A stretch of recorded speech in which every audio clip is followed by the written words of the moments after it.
পরবর্তীতে আমরা দেশের স্বার্থ, মানুষের স্বার্থ এবং একই সাথে দলের দীর্ঘমেয়াদী পরিকল্পনার কথা চিন্তা করে আমরা 11 দলীয় জোটে অংশগ্রহণ করেছি এবং সেখানে আমরা 30টি আসনে প্রতিদ্বন্দ্বিতা করেছি। আমাদের যারা মাঠ পর্যায়ে একটা দলের এই শুরুর পর্যায়ে কাজ করছেন, কোনো কিছু বিনিময় ছাড়াই তারা কিন্তু দিনরাত অক্লান্ত পরিশ্রম করে কষ্ট করে যাচ্ছেন, কাজ করছেন। স্থানীয় পর্যায়ে দলের ভিত্তিটা তাদের হাত দিয়ে করা এবং তারা ধরে রাখছে। সেই জায়গায় আমরাও আমাদের জায়গা থেকে সব সময় তাদের ওই পরিশ্রমটাকে, কষ্টটাকে আমরা অ্যাকনলেজ করি। কিন্তু যখন দীর্ঘমেয়াদে দল যদি ভালো থাকে, মানুষ, দেশ যদি ভালো থাকে, আমাদের নেতা কর্মী যারা আছেন, আমাদের প্রার্থী যারা, তারাও ভালো থাকবেন। তো সেই জায়গায় দীর্ঘমেয়াদে বৃহৎ স্বার্থকে সামনে রেখে আমরা এই সিদ্ধান্ত নিয়েছিলাম এবং তাদের সাথে আমরা কথা বলেছি।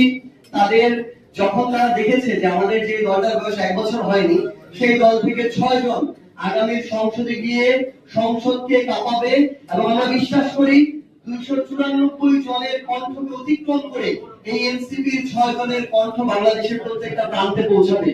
তো সেই জায়গায় যখন তারা এটা দেখে, তারা আশ্বস্ত হয় এবং তারা নতুন করে উদ্যোগ ফিরে পেয়েছে। আমরা আশা করছি যে আমরা একইভাবে স্থানীয় পর্যায়ে আমরা প্রত্যেকটা জায়গায় আমরা আমাদের এই প্রার্থীরা ঘোষণা করব। এখন পর্যন্ত তো সিদ্ধান্ত হচ্ছে আমরা এককভাবে এই লড়াইটার দিকে যাব।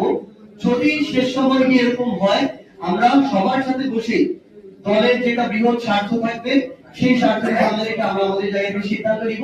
আশা করছি আমাদের সাংগঠনিক বোঝাপড়ায় কোনো সমস্যা হবে না।